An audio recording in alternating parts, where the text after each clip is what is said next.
Hello, everybody. So today's case is about Marcella Thrash, and this one is so sad.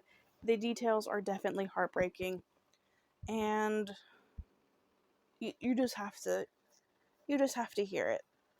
All the links I used for research will be down below. Like always, I apologize if I sound weird. I haven't been filming because I've been sick again, and you might be able to hear it in my voice. But also, I just filmed a video and my voice is a little tired, so I apologize. But with that being said, all the links I used for research will be down below, like always, and let's go ahead and get into this. So, Marcella was 50 years old, and she was a U.S. Marine Corps retired gunnery sergeant, and she was also a resident of Charlotte, North Carolina. She was born in Philadelphia, Pennsylvania on October 13th, 1965. As a child, she was outspoken and witty. When she was 8, she was baptized at Thankful Baptist Church, where she would be a missionary and active member of the usher board. She had a love for reading, and this earned her high honors in school.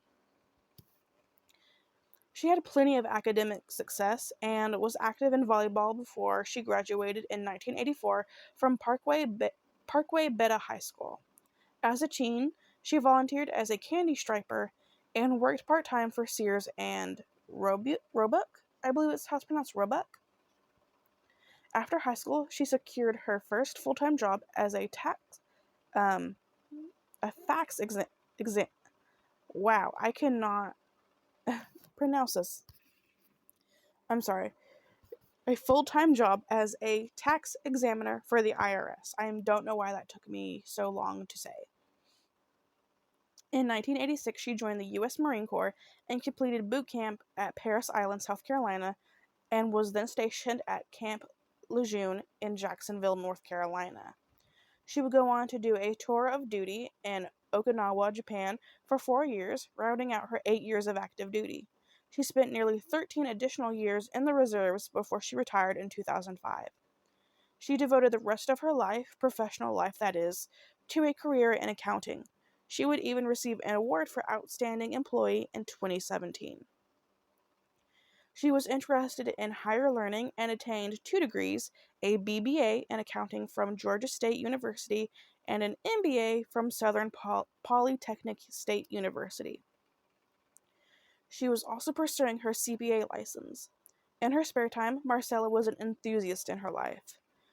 She enjoyed so many things like working out, reading, and traveling. She was also a member of the National Alliance for Mental Illness and was an advocate for mental health awareness.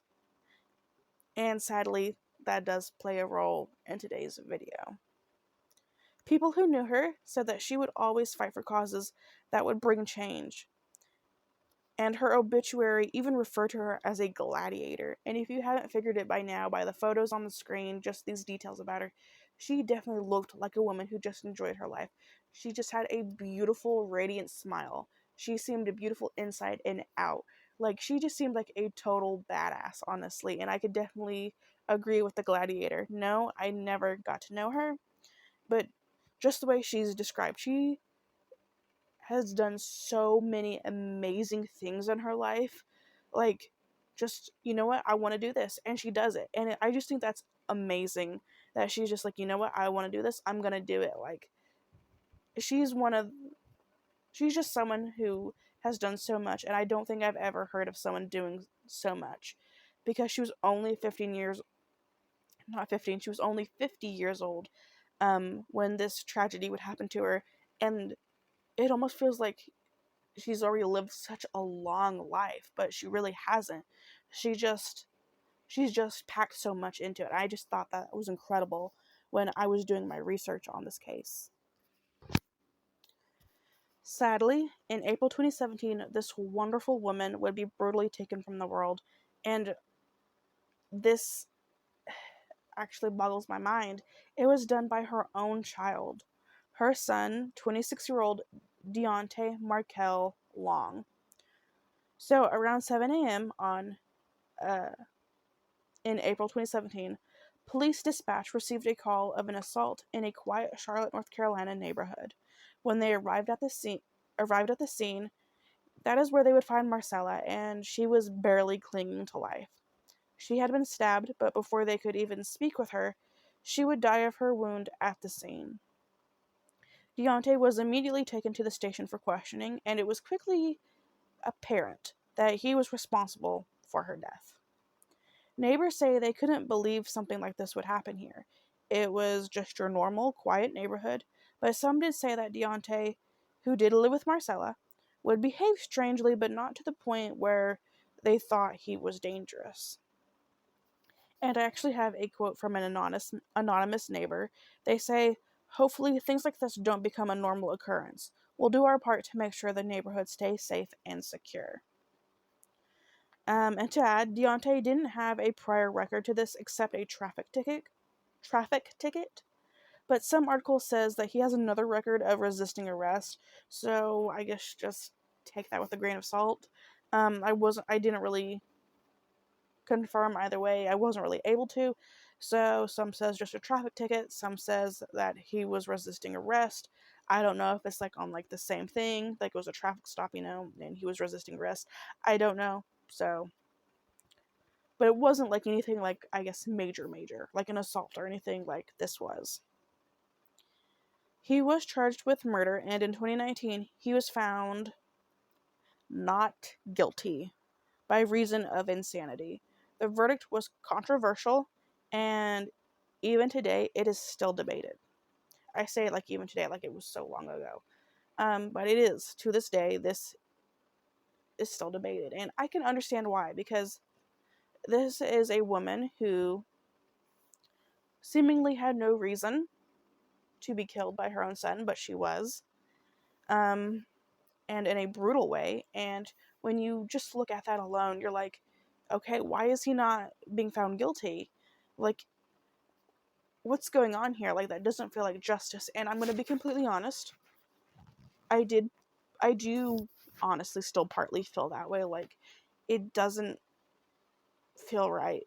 But when I tell you why, it does feel right. Like, yeah, it makes sense. So he was actually evaluated by 3 different doctors, and um, he will be held in a criminal mental health facility until caregivers and medical professionals determine whether or not he continues to be a danger to himself and others. And this is a quote from Judge Robert Bell. He says, "I have no doubt in my own mind that Mr. Long is mentally ill and has been for a long time." End quote. So Deontay was diagnosed as paranoid and schizophrenic, and the sad reality is that Marcel had actually tried for years to get help for her son, and I don't know if it was just like he was refusing the help or the help just didn't work, but for years she knew that he was struggling with this mental illness, and she was trying to help her son. Like I said earlier, she is such an advocate for that, whether it's because it's just something that she feels is important to her or because of her son. She was hands on in this aspect, but unfortunately those efforts didn't work, and she would actually have her life taken by her son who had these issues. Um, so Judge Bell even said that in his 33 years on the bench, he'd never even seen a case where prosecutors and defense attorneys agreed that mental illness was so severe that not guilty is the correct verdict. Like, his mental illness is, like I just said, like he's paranoid, he's schizophrenic, and I know a lot of people in the comments might be like, well, I've also been diagnosed with those things, but I would never kill somebody. But the thing is, his are so severe to the point where both prosecutors and the defense were like, no, no, no, prison isn't right. Do you know how bad something has to be for the defense and prosecutors to agree? They don't agree on shit ever. And for the prosecutors especially, who is trying, you want to believe they're trying, in a lot of cases, to get justice for the person who was killed. For them to be like, yeah, even this person does not deserve prison. You know that something has to be bad. Like, that's how severe this was.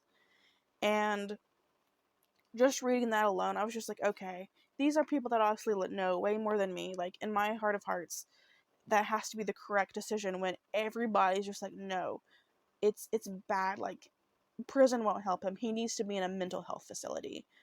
And yeah, so I think this is the first time that I've really like agreed almost wholeheartedly that mental illness is definitely an excuse. Um, I don't know about you guys if you've ever watched true crime videos on YouTube. People in the comments are just like, I also have this issue. I would never do this. And I 100% believe that with a lot of people, that is true. And it's for that reason that I'll also be like, I don't think that mental health should always be as an excuse for murder. But in this case, yeah, it's bad.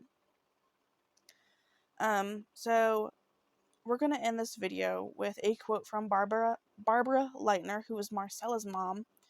And it's just a simple little line. And she says, she was a good person. It didn't have to be this way. End quote. And I agree. Like I said, I don't know if maybe she tried to get him help. Well, she did try to get him help, and it just like didn't work, or if he was like refusing it, because he was an adult, like he didn't have to do what his mom said. It did not work out for him, and unfortunately, this was the outcome. Eventually, it just got to the point where he did something. And I don't want you to leave this video today being afraid of people with mental health issues, because I believe that most people that have these issues can function normally, and they do function normally. But in his case, it just got to a point where something in him must have cracked, and this is what he did. But let me know your thoughts down below. Do you agree with this take? Do you agree with not guilty? Let me know your thoughts down below. I'd be really interested. Like I said, I'm half and half. Well, not really. I kind of lean more towards like, yeah, prison wasn't a good idea. I don't know if he'll ever, like, if he's done in the mental health facility, like, if he ever gets to a point where, like, he can say, like, I know what I did was wrong, I'm sorry. If he ever gets to a point, I don't know if they will send him to a prison or if he'll be released. I couldn't really find that information. They just said, like, that's where he'll be until they can reevaluate him, so I don't know what that outcome would be. But yeah, I do agree that this was the right decision. Most of me does. I just have a hard time with it because whenever someone is so brutally murdered and then a not guilty is found for whatever reason, it just really chaps my ass. So that is, I think, my little like block. But overall, I do agree. But yeah, let me know your thoughts down below. I'm sorry for rambling at the end. I hope that you were understanding what I was trying to say. But thank you guys so much for listening to Marcella's story. She sounded like an amazing woman, and it's a shame that this happened how it did. I only hope that Deontay can get to a point where his mental health gets in check and he can get better, because he definitely deserves to get better. But yeah, that's going to be all from me today, guys. Thank you so much for listening to her story, like I said, and I will see you guys very soon. Bye, guys.